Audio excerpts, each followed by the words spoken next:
Well, here's another one then in that regard, which I'd be interested in your view. Harry Potter, because I don't think Harry Potter as a series. I haven't read all of the books, and I think I've watched most of the films or bits of the films, so I couldn't tell you exactly everything that happens. But certainly from the ones I have seen, they're much more within the heroic archetypes of the past, and it isn't kind of deconstructing the main characters or telling you that they're evil. Actually, there are brave and courageous and noble people fighting against the evil characters like Voldemort. And there's no question that Voldemort is an evil character as well. Yeah, there's no attempt to sort of celebrate something about him. But will that and whereas like there are genuinely heroic characters as well, who some of them are flawed, they're all flawed, but they have heroism nonetheless. And the question I have then is that was massive, like in the 90s, early 2000s. It was a huge thing, sold millions of books worldwide. Will that be remembered or sold in 50 years' time? Um, you know, if not, or if so, why? Yeah. I think the question is, will sort of her writing be still seen as a good place to go in the future?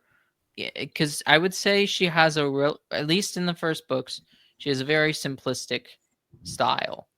Yeah, It's very enjoyable, but I could see it returning to kind of a it's like quintessential children's book, maybe.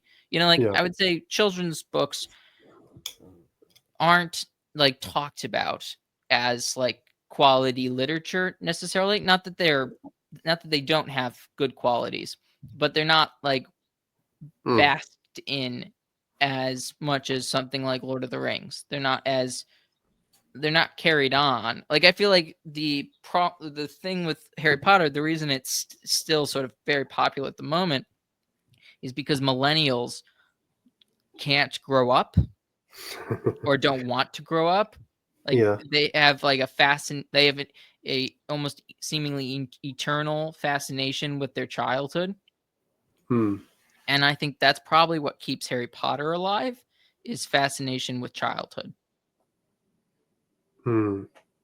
While like something like Lord of the Rings is basically, there are no kids in Lord of the Rings, really. I mean, there's like one, There's, and yeah.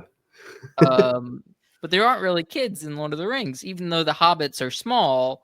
They're all adults, basically. I mean, you could argue about Pippin, but he's the closest thing. But even Pippin, he's like, what is it? It's like it's sort of he's in the time of the hobbits where they're going out and sort of um before they become full adults, but they're basically, you could say like they're like 15 or 16 kind of thing, or like, they're where he's where the Harry Potter characters kind of end up, while the Harry Potter characters start off as kids, right? Full blown kids. I just don't think that children's literature will maintain a stranglehold on people's imagination as it did in the 90s and the 2000s because of this desire to stay in your childhood. I think, yeah, that makes a lot of sense to me. It is focused on, well, literally children going through school, Yes. and for the millennials, of which I'm a millennial. I do see that there is this kind of thing of the 90s now being seen as a halcyon golden age, and in some ways dreams of going to Hogwarts are maybe a kind of idealization of that. Whereas for future generations, that won't have the same ring to it, not least because they didn't live in the 90s. Well, yeah. So, Also, yeah. if you like for Gen Z, I think the 90s is a part of the growing problem, is a Hmm. part of decline. It's kind of like, it's maybe a high point, but it's sort of like a high point.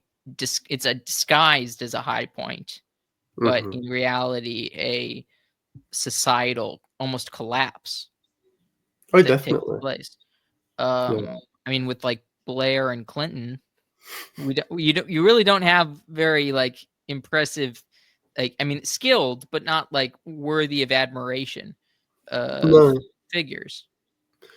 no, and many of the things which have got worse since then have their origin in that time. So Blair in particular was big on post-political committee work. So think of it like this isn't healthcare isn't a political issue, it's a technical issue, it's a scientific issue. So we'll set up a committee of experts to decide what should be done here, and anyone who disagrees is just disagreeing with the expert's decision. It's not a political issue anymore. Is that So kind of why he set up like a Supreme Court as well? Yeah, and lots of the kind of bodies that now exist in Britain. So Ofcom, this is it's not actually officially part of the kind of executive, but it is kind of one of these expert bodies who oversee what's put on television, for example. Or Ofgem, that's the energy regulator. You have all of these Ofsted, which is for education. And so these working to kind of bureaucratic frameworks will then dictate what can be done where and when. Of course, it's political because they're about decisions about human life, and they assume certain things in their decision making which are contentious. For example, during the COVID-19 situation, you had essentially one of these big committees, the SAGE committee in the UK, which would advise Boris Johnson and the government on what to do. Well, it was their decision that actually the longevity of life trumps the quality of life, perhaps, or the freedoms of people. And so their decision was to lock down the country. That was their recommendation. It was an expert's view. And if you remember at that time, you disagree with the experts. It wasn't it wasn't a question of, okay, is it worth what's the more important value here in terms of survival at all costs versus liberty. Let's just put it, that's maybe a very simple way of putting it, but that's not like an expert's, like, you can't be an expert in that. That's not like that kind of thing. That's a moral, political, spiritual decision. Well, don't say that you can't make an expert out of liberty. I think America has plenty of supposed liberty experts. They're called the ACLU. Well, that's true, yes. But you see what I'm getting at. It's not it's not a technical question or a mathematical question alone. Like you can get there's things that are being put in there. So you're totally right that the 90s are not this halcyon age. It's just and many of the problems we have now, at least in Britain, and I'm sure it's similar in America, have their origins in that time. But it's just also, I think what's changed are three things. One, many of us have grown up, and when you're a kid, everything generally, if you've had a supporting family and community and so on, things were better. Quality of life and affordability of life was better. People my age in the UK in the 90s could afford to buy a house pretty easily. Today it's really hard. That's a really simple example, but cost of living in general is going up. It's harder to get good jobs, no matter what you can get at Panda Express, according to these people online these days. Your ability to move up the ladder in terms of jobs and careers has totally kind of crashed.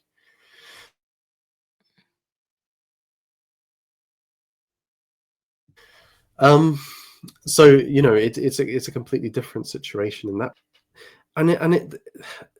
it's the material quality of life, but also the story we're told is different now as well. Back then, it was things like Love Actually. I don't know if you've ever seen this, Connor. I have not. No. It's very big in Britain. It's a kind of Christmas rom-com with all of these different stories. It's kind of awful, but there's this kind of there's this despite all of the kind of awful things that happen in it, there's this very strong optimism. You know, to be in Britain, you're going places, you can do things. I would see like The Matrix around this time is a similar sort of vibe. You know, it's we're going to break free from the illusion and we can start our utopian rave forever. It's all going to be great. There's real kind of sense of opportunity, and that, you know, the stories we're told today, it's like the West is evil and we must overturn all of it to maybe have some kind of mediocre life. Mm-hmm. That's about it.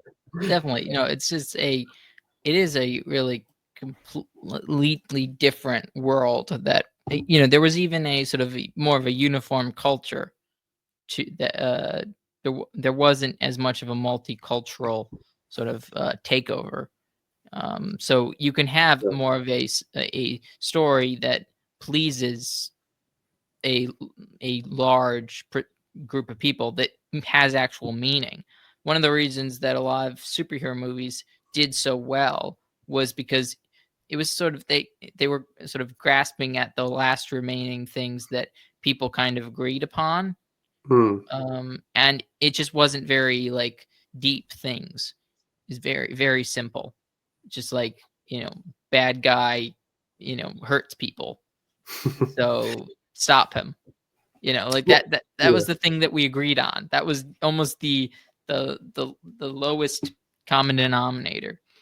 Well, now we don't even agree on that anymore. But well, that's why they can't make anything anymore. But also, maybe this is a kind of side thing on this. The internet has changed everything in that regard as well, right? When, you know, in the 90s, some people would use computers and the internet, but it wasn't a widespread thing. So most media was through the cinema or the television. And it was quite common in the UK for there to be certain shows which many people, if not a large proportion of the population, had watched. And so then you go into work and you can discuss it the next day.